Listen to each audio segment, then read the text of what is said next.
Voilà, bonjour à tous. Je voudrais vous rendre compte donc de 2 ans et demi de travail sur ce sujet-là, vous expliquer un peu pourquoi nous avons donc choisi ce sujet-là, et avec les 2 dames qui m'ont entouré de leur expertise et de leurs conseils, nous voudrions répondre à vos questions. Donc tout d'abord un rappel sur le pourquoi de la commission éthique et société. Elle a pour mission d'aider le conseil de la FPF à prendre part aux débats nationaux relatifs aux questions éthiques et sociétales relevant d'une actualité où le protestantisme est sollicité par la société civile ou par les pouvoirs publics, soit peut être le résultat de questionnements plus récurrents. Les éléments de réflexion et les interpellations protestantes sur ces sujets se présentent non pas comme des vérités à prendre ou à laisser, ni comme le déroulé d'un dogme univoque, mais comme une contribution chrétienne et citoyenne donnant aux législateurs et à chacun le droit de discussion et de raisonnement issus de la diversité théologique protestante que porte la Fédération protestante de France. Une contribution éthique articulée à une histoire, un réel, un contexte. Vous le savez mieux que moi, l'interprétation éthique de l'Évangile est toujours une interprétation singulière au sens où un instrumentiste interprète une partition. Notre protestantisme à FPF ne s'inscrit pas dans une volonté de dicter à qui que ce soit une ligne de conduite arrêtée qui serait l'expression d'une morale réputée incontestable. Ces interpellations veulent fournir des éléments de réflexion permettant à chacun de trouver ce qui fera sens dans le choix éthique qu'il sera amené à faire en conscience. Alors l'idée du présent travail résulte d'une interpellation par mes collègues du Centre européen d'éthique et de recherche en éthique de Strasbourg, dirigée par la professeure de théologie morale Marie Joutil. Elle me dit, il y a à peu près 1 an et demi, Jean-Gustave, toute la France traîne l'Église catholique dans la boue pour ses manquements multiples et variés dans la gestion des violences faites aux enfants. Et vous, les protestants, n'est-ce vraiment pas un problème chez vous ? Je vais vous présenter le sujet maintenant, mais je tiens à dire que le travail est un travail de tous les membres de la commission, et la commission tient à remercier tout particulièrement à la fois la pasteure Emmanuelle Sebold et Madame Valérie Duval-Poujol, qui a accepté de relire le document et nous a fait des remarques très intéressantes qui nous ont permis d'enrichir le texte. Alors, avant de vous parler de la structure, laissez-moi vous transporter dans un cas, et vous me pardonnez, c'est l'ancien médecin qui parle, un cas clinique. Qu'est-ce que ça veut dire ? L'abus physique, sexuel est facile à caractériser. L'abus spirituel est beaucoup plus difficile à reconnaître. Quand cela commence-t-il ? Quand quelqu'un devient-il spirituellement abusif ? À quel moment le pasteur doit-il orienter une personne qui demande de l'aide vers une thérapie ? Le contact corporel est-il permis ? Et si oui, jusqu'où peut-on aller ? Et finalement, rétrospectivement, mais comment est-ce que cela a pu se produire ? Je suis allé voir le pasteur de ma paroisse parce que ses sermons étaient puissants, profonds, personnels. Grâce à lui, Dieu devenait compréhensible. Peu de temps après, je me suis assise pour la première fois dans le bureau où il recevait les personnes en entretien. J'avais subi beaucoup de violences dans mon enfance. Ma sœur s'était suicidée. Mes enfants me rappelaient tellement ma propre enfance que j'étais souvent incapable de répondre à leurs besoins. Ce pasteur a écouté, posé des questions qui manifestaient son intérêt pour ce que je lui racontais, plus que je ne l'avais jamais expérimenté avec un autre être humain. Dans les moments où le désespoir me submergeait, il puisait dans la Bible et trouvait des passages dans les psaumes ou des histoires de Jésus qui présentaient des similitudes avec ma situation. Parfois, je comprenais qu'il essayait de me réconforter.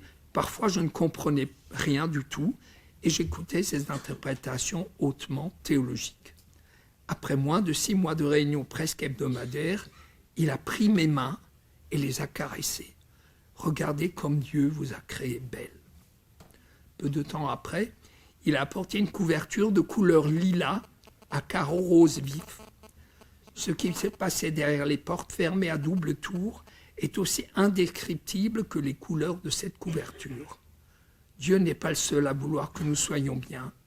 Le pasteur m'a assuré sans cesse qu'il ne voulait que me faire du bien. Il était fermement convaincu qu'il m'aidait de tout son dévouement, qui était pour lui une expression de l'amour de Dieu. Et je lui étais de plus en plus redevable parce qu'il m'accordait du temps et de l'attention. Mais dès que j'étais seul, le vide se répandait en moi. Au fil du temps, je suis devenu de plus en plus dépendante de lui, ayant profondément besoin de ses mots d'affection et d'appréciation. 1 an après le début de mon travail de cure d'âme, il a fait de moi la nouvelle secrétaire paroissiale parce que l'ancienne venait de quitter son job. Une nouvelle relation de dépendance s'est donc instaurée. Je ne l'ai pas considéré comme tel, mais comme un honneur d'être autorisé à travailler pour ce pasteur formidable. Complètement aveuglé et souffrant en permanence de migraine, j'ai quand même réussi à apparaître au monde extérieur comme une mère de famille tout à fait normale. J'ai passé 10 années incroyables à essayer de comprendre son Dieu et de partager les chemins qu'il empruntait. Son départ de la paroisse m'a semblé être à la fin du monde. Ce n'est qu'après 6 années supplémentaires que j'ai pu reconnaître les abus spirituels et sexuels comme tels et les signaler à la direction de l'Église. Dieu reste inaccessible, Dieu reste libre, malgré nos contradictions, et Dieu promet la vie, pas la dépendance. Voilà pour le témoignage. Donc notre texte que nous avons écrit commence par une introduction qui situe la problématique dans la société française de 2022 dans le contexte de la vague mondiale MeToo et de la mise en cause de l'Église catholique dans le monde entier, avec de nombreux témoignages de religieuses ou de fidèles sexuellement abusés par des prêtres manipulateurs ou pervers. Le rapport de la CIAZ, Commission indépendante sur les abus sexuels dans l'Église catholique de France, dirigée par Jean-Marc Sauvé, ancien vice-président du Conseil d'État, fait état de 330 000 victimes, institutions catholiques comprises, et de 3 000 agresseurs depuis 1950. Dans une première partie de notre travail, 4 témoignages, dont celui que je viens de vous lire, de violences spirituelles et sexuelles, 2 dans le protestantisme français, 2 dans le protestantisme allemand, permettent de se rendre compte de l'ampleur et de la gravité de la problématique. Après une définition des violences spirituelles et sexuelles, le texte en analyse les conséquences sociales, physiques et psychiques. Les réflexions bibliques précèdent ensuite les réflexions ecclésiologiques sur ce thème. Là, juste une petite parenthèse, c'est le viol de Tamar dans le 2e livre de Samuel, chapitre 13, qui nous a conduits et que j'ai lu lors de l'intervention que j'ai faite avec M. Gadreau, là, parce que c'est vraiment un texte qui est d'une actualité, mais vraiment brûlante actuellement. Vous y avez tout. Si ça vous intéresse, on pourra le reprendre après. Je pourrais vous dire à quel point ce texte nous a marqué. Dans une deuxième partie, le texte étudie les actions possibles des églises, prévention des situations à risque, information sur les instances d'accueil, d'écoute et de signalement. La question de la confidentialité et de l'indemnisation financière éventuelle sont envisagées. La 3e partie traite de l'accompagnement pastoral et psychologique des victimes, de leurs familles, de leurs proches, des communautés et des agresseurs. Le chapitre se termine par la difficile question de l'accompagnement de l'agresseur et du pardon éventuel. Mais j'en arrive maintenant à ce qui, en tout cas pour nous 3 qui sommes présents devant vous aujourd'hui, est la chose la plus importante, à savoir les engagements que nous invitons la fédération à prendre. Ensuite, il faut que j'arrive à tourner mon truc, ouais. Les interpellations et puis après les recommandations.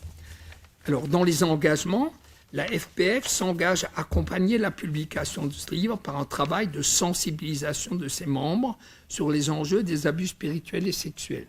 Nous ne pouvons qu'encourager les facultés de théologie, quelles qu'elles soient, à prévoir dans le cadre de leur cursus d'études, cette initiation pour les futurs pasteurs. Mais je pense que toute personne qui travaille dans la jeunesse, dans quelque église que ce soit, devrait aussi avoir pu suivre un tel module.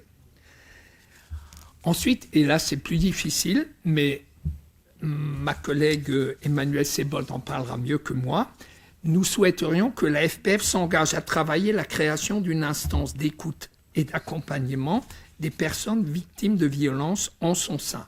Elle pourrait alors regrouper les compétences nécessaires à tout cela. Nous proposons 7 interpellations. La première, toute victime de violence doit être écoutée en confiance. La priorité des priorités pour toute victime, enfant ou adulte, est de trouver une personne à qui parler en toute confiance. Ensuite, l'accompagnement pastoral est complémentaire au travail thérapeutique.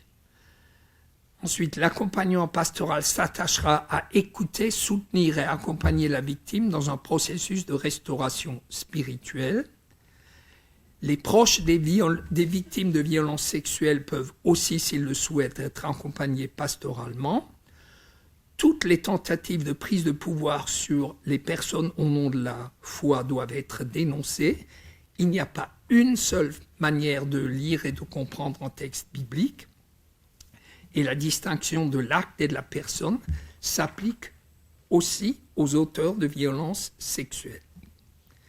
Les recommandations, alors là grâce aux dames qui ont accepté de travailler avec nous, nous sommes rentrés dans le concret. Voilà les recommandations que nous faisons à la FPF. Lorsque l'agression sexuelle a lieu dans une église locale, une paroisse, celle-ci, affectée en profondeur, doit entamer un travail pour redevenir un lieu de confiance. Aussi souvent que possible, il convient de limiter les situations où un enfant se retrouve seul en présence d'un adulte. Alors maintenant, nous innovons. La présence d'au moins 2 enfants sera privilégiée. Si cela n'est pas possible, il faut informer un autre adulte qu'on s'isole avec l'enfant pendant un certain temps. Les adultes doivent être également sensibles au phénomène de harcèlement et de bouc émissaire dont les enfants peuvent être victimes par d'autres enfants. Les membres de la FPF devraient mettre à disposition de leurs cadres et responsables un protocole d'intervention en cas de soupçon de comportement inapproprié. Les pasteurs astreints légalement au secret professionnel sont encouragés par la commission à accompagner les victimes dans leur démarche judiciaire et à utiliser en conscience la faculté prévue par la loi de lever ce secret. Dès la connaissance de violences sexuelles commises par un de ses membres, pasteur ou laïc, l'autorité ecclésiale compétente doit agir. Ensuite, il n'est pas recommandé de réintégrer l'agresseur dans la communauté où il a commis le délit après avoir purgé sa peine, même s'il le souhaite. La FPF recommande également à ses membres d'aborder sans tabou la thématique de la sexualité dans diverses réunions d'église ou d'institutions et d'élaborer un code déontologique pour les pasteurs et les responsables. À ce sujet-là, je voudrais dire que le catéchisme me semble être un endroit tout à fait approprié. Alors maintenant, je vais peut-être en faire hurler certains. Il faut compléter l'éducation sexuelle qui normalement devra avoir été faite à la maison. L'expérience prouve que plus d'une fois sur 3, soit elle n'a pas été faite, soit elle était faite de façon insuffisante. Il faut parler de contraception parce que ce n'est que de cette façon-là qu'on pourra diminuer le nombre d'IVG en France qui est encore beaucoup trop élevé, plus de 200 000 par an. Donc ça aussi, c'est de notre responsabilité. Enfin, les instituts de formation théologique, je dis, et alors la chose la plus intéressante, nos frères ménonites ont créé au Canada des cercles de soutien et de responsabilité initiées au Québec par le révérend ménonite Harry Nye, qui ont montré leur efficacité tant dans la lutte contre la récidive que dans la réintégration de l'agresseur dans une vie sociale et ecclésiale normale. Et maintenant, je vous ai parlé en tant qu'homme blanc retraité de plus de 60 ans, il est très important que des dames puissent dire aussi comment elles ont vécu le thème et le travail. Allez-y.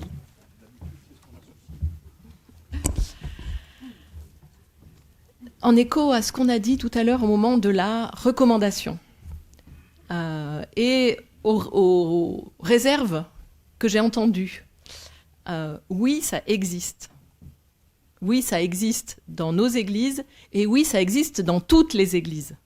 Dans toutes les églises. C'est pas parce qu'on ne le voit pas, c'est pas parce qu'on n'est pas au courant que ça n'existe pas. On voudrait que ça n'existe pas. Et moi-même, la première, je voudrais que nos églises et nos institutions soient exemptes de violences à la fois sexuelles et spirituelles. Mais ça existe.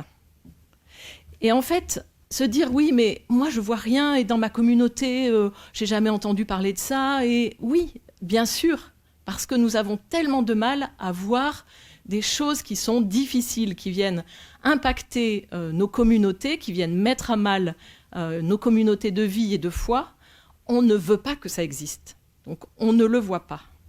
Donc ça c'est vraiment quelque chose qu'on a essayé d'expliquer dans le dossier, dans le rapport, en disant ce fonctionnement du déni, il est le nôtre, il est le mien. Quand une personne vient me voir et en me disant voilà ce que j'ai vécu dans cette église, mon premier réflexe est de dire c'est une manifestation d'incrédulité. Non, c'est pas possible. Cette réaction-là, elle est déjà insupportable pour la personne victime. Que moi je dise non, pas croyable. Ben oui, pas croyable. Oui. Mais je ne peux pas réagir comme ça vis-à-vis de la personne victime qui vient me raconter ce qu'elle a subi dans une de mes paroisses. Donc, ce mouvement de déni, il est normal et nous devons nous-mêmes le combattre en nous informant, en écoutant, en ouvrant nos oreilles et nos yeux. Dans ce rapport et dans ce document, on a voulu aussi pointer ce qui, en protestantisme, pouvait faciliter la violence. Ce qui en protestantisme pouvait, non pas l'encourager, elle n'a pas besoin d'être encouragée, mais faire en sorte qu'on ne la dénonce pas. Ou que quand la violence est dénoncée, eh bien on dise « pardonne, il a été... Oui, on sait ce que tu as vécu, mais pardonne-le, pardonne-lui. Il faut l'accompagner vers... » Mais avant d'aller parler de pardon dans nos églises, il faut d'abord parler premièrement de vérité et deuxièmement de justice. Bien sûr, nous avons à accompagner les personnes vers le pardon, si Dieu donne de pardonner. Mais nous avons d'abord à poser une parole de vérité et une parole de justice. Et en fait, parce que nous allons directement au pardon, parce que bien sûr, nous souhaitons, nous espérons, nous prions pour que Dieu pardonne. Et nous sommes convaincus, pour ma part, que Dieu pardonne. Alors nous zappons complètement les bases du pardon possible, qui est une parole de vérité et de justice. Et voilà qui nous remet en question, nous, en tant qu'Église. Parce que nous ne pouvons pas parler de pardon si nous n'avons pas d'abord fait le travail de vérité et de justice. Alors, nous sommes tous pécheurs. Ça, c'est acquis. Et nos églises ne seront jamais un lieu de pureté. Et d'ailleurs, c'est pas ce que nous cherchons. Nous n'y arriverons pas. Et je suis même pas sûre que ce soit souhaitable. Bon. Nous sommes tous pécheurs, mais quelle éthique voulons-nous vivre dans nos églises et dans nos institutions? Quelle éthique voulons-nous vivre?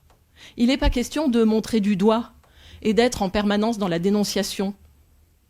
Mais il est question d'un dialogue, d'un accompagnement et aussi de pouvoir se tenir devant les autres de manière éthique. Et je dirais simplement un petit mot supplémentaire sur les abus spirituels, parce que les abus spirituels sont encore plus difficiles à qualifier que les abus sexuels. Avec tout ce qu'on sait sur la difficulté pour des abus sexuels d'être effectivement condamné. Mais l'abus spirituel est très difficile à caractériser parce qu'un pasteur, on va parler d'un pasteur par exemple, ça peut être d'autres personnes, hein, mais un pasteur qui prêche bien, un pasteur séducteur, un pasteur gourou, un pasteur manipulateur, un pasteur pervers, peut détruire une église tout entière, avec l'assentiment de tous ceux qui sont victimes de cette manipulation, qui le trouvent tellement extraordinaire. Et c'est que quelques années plus tard, quand ils se réveilleront du charme sous lequel ils étaient, qu'ils vont se rendre compte combien ils ont été manipulés, combien ils ont été infantilisés, combien ils ont été manipulés, tout simplement. Donc l'abus spirituel est encore plus délicat, je pense, à nommer dans nos églises, mais il est aussi très dangereux. Comme les violences, qu'elles soient spirituelles ou sexuelles, font évidemment un mal considérable aux personnes qui sont victimes, mais en plus, elles les détournent de Dieu pour la plupart du temps. Parce qu'elles ont vécu dans l'Église quelque chose qui a été insupportable, alors elles se détournent aussi de Dieu et pas seulement de l'Église. Et c'est, je dirais, pour dire une chose horrible, si vous ne le faites pas pour les victimes, faites-les au moins pour l'Évangile.